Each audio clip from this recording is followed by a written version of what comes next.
നമ്മുടെ വിശ്വയുടെ പുതിയ പാട്ടെന്ന് ഇറങ്ങി ഇങ്ങനെ പിള്ളേർ അയച്ചു തന്നിട്ടുണ്ട്. നമുക്ക് റിയാക്ട് ചെയ്ത് നോക്കാം. ആരും അയച്ചു തന്നെയാണ്, നമുക്ക് നോക്കാം.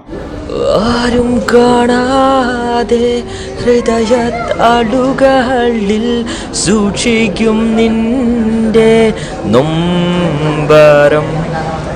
പകലിൻ നടുവിൽ ഞാൻ ഉരുകും ശിലയായി പോയി, വാക്കിൻ മുന്നിൽ ഞാൻ ഏകനായി.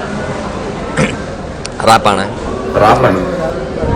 ചുവന്ന മഷിയിൽ അടിപൊളിയായിട്ട് ഞാൻ പറയും കാര്യം എനിക്ക് വേണം. പ്രാണം പിടി പോകുന്ന പ്രിയത്തെ കൂട്ടിൽ മായത്തമ്മ ചുരുൾ രാത്രി തടി പോയി ഉത്തരമിട്ടാത്തിൽ ഒളിപ്പിടിച്ചോറും മുന്നിൽ കരവിനെ ഹൃദയം സഹിതത്തിലേക്ക് മനസ്സിൽ സ്വപ്നം മുറുകുന്നിട്ടുണ്ട് അഗ്നിച്ചത്.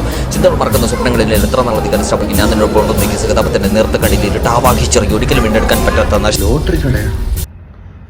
തൈലം വിൽക്കാൻ പോകുന്നവൻ ആ സമയത്ത് ഘോര വനാന്തരങ്ങളിൽ നിന്ന് കരികുരങ്ങൾ കൈയും കാലും വെട്ടിയെടുത്ത് അരിയും പറയും വെട്ടിയെടുത്ത് നിലാവുള്ള രാത്രി വെയിലത്തിട്ടുണ്ടെങ്കിൽ ഹിമാലയ സാധനത്തിൽ സന്യാസിമാരുടെ ശുക്ലം ചേർത്തുണ്ടാക്കിയാണ് ആ സമയത്ത് തൈലം. എന്താ മോനെ വെള്ളം കുടിയടാ നീ. കൊള്ളാം.